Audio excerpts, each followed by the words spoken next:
everybody, it's Claire Buscott here, and you are welcome to this new interview. It's our interview today with the expert in thriving at work interview, and today my expert, and I'm really thrilled to have you, is Cathi Hargaden. That's correct, isn't it? Hargaden. It is.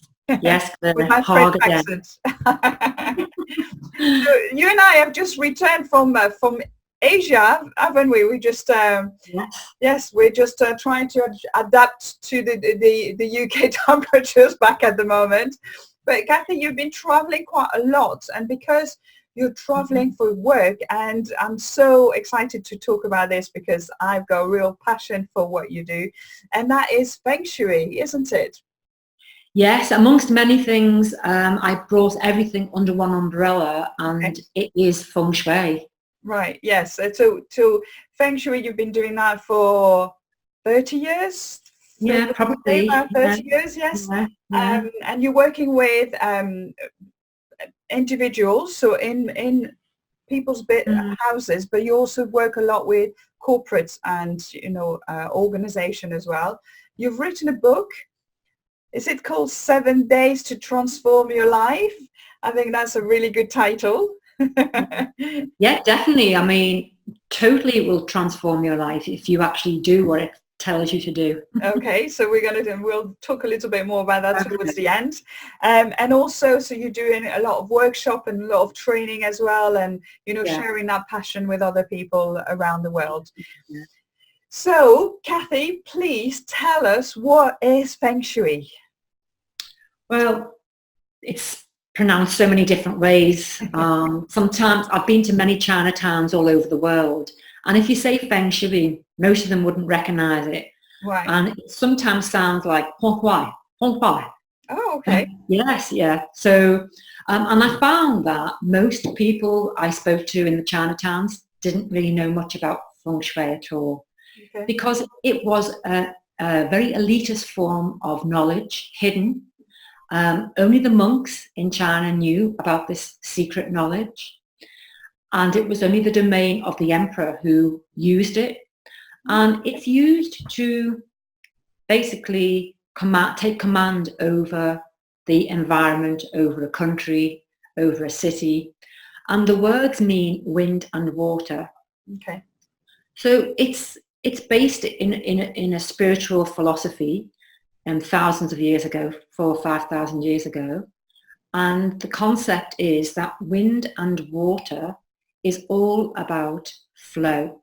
Mm-hmm. So allowing good fortune to flow, allowing your life to flow. It's 11 hours. Sorry.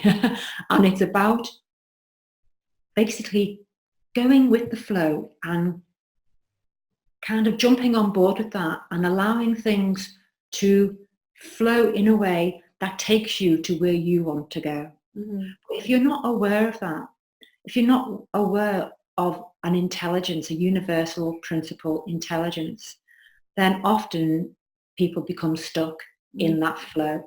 Mm. And that's where the problems occur. Mm. Yeah.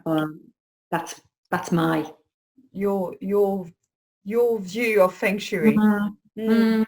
It's interesting, isn't it? I mean, I fell in love with Feng Shui about 9 years ago. I've discovered it, and yes, since then, I just want to learn more everywhere I go. I'll learn, I'll buy some books, I'll listen to podcasts and things like that, because it's quite addictive, when you see the power of it. Mm. So really, when we talk about Feng Shui, we talk about the environment. So you talked about the flow, and what's the environment got to do with, somebody feeling good or not good?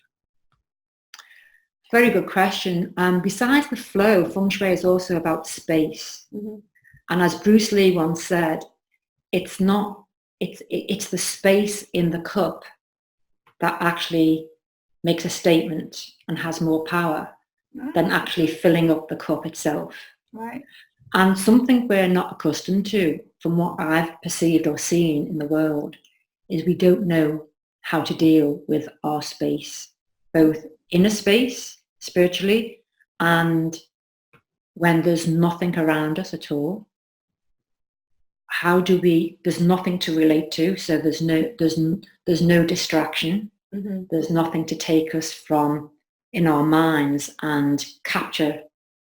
Our minds are like this all the time. And so Feng Shui is really about how to take command of that space. Okay. Because I have a saying that what's around you is within you. Right. Okay. And what's within you is around you.